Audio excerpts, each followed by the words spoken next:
For companies, individuals who are watching this video, if you could share some actionable suggestions that they could apply right away just to get their mindset working. Obviously, they could pick up a book from yours if there's a particular one you'd recommend to start with. But what could they apply in their daily life, both at home and in the workplace? Just even 2 or 3 quick, easy tips that they could apply and just start to experience something different. Well, let's take a body language tip first up. And a question I get regularly is somebody really lying if they're scratching their nose? Well, maybe. One gesture is like one word. So you never take one gesture, one word, one movement and say it's got a meaning, because it may not mean that. It can mean, like any language, can mean lots of things. You've got to look at sequences of at least 3, like a sentence. We call it a cluster. So if I said, Gautam, I always love watching you on television.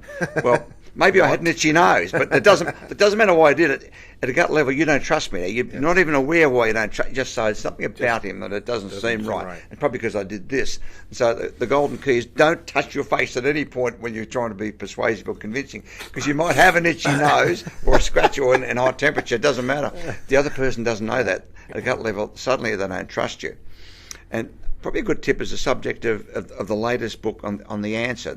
Now, my last 6 best-selling books, I've had 11 number ones in a row. Wow. And this last one concentrates extensively on the brain, which the last 6 did on brain scans. Shows what part of the brain is working when you're thinking about certain things. And there's a part of the brain that sits right back in the centre there, a little bit of hardware, but that size like a small walnut, called the reticular formation. That's what the answer concentrates on. It's a bit of hardware, which is a sorting centre of your brain. So everything you experience in the day, everything except smells anything that doesn't go through it, but anything you see, touch, feel goes into there, and then it gets distributed to the brain by a bit of software called the reticular activating system. Put it in simple terms, we call it the RAS.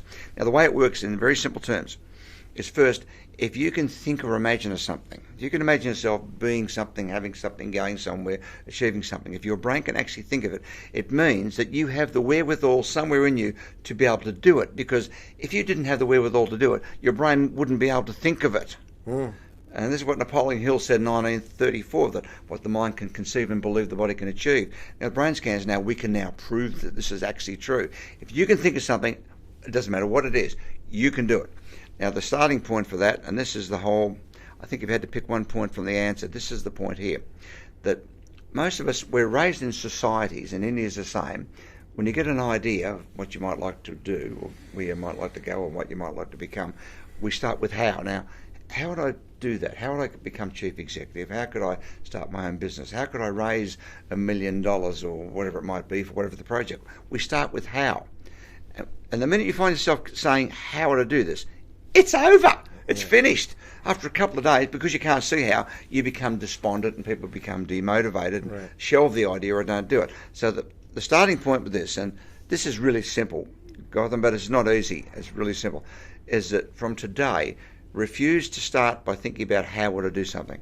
Start by thinking about what will I do? What will I do? What will I have? What will I become?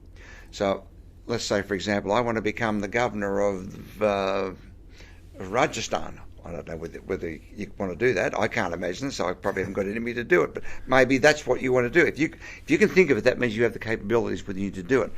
If you think about, now, how would I do it? Well, you can't think of how, and so you become despondent.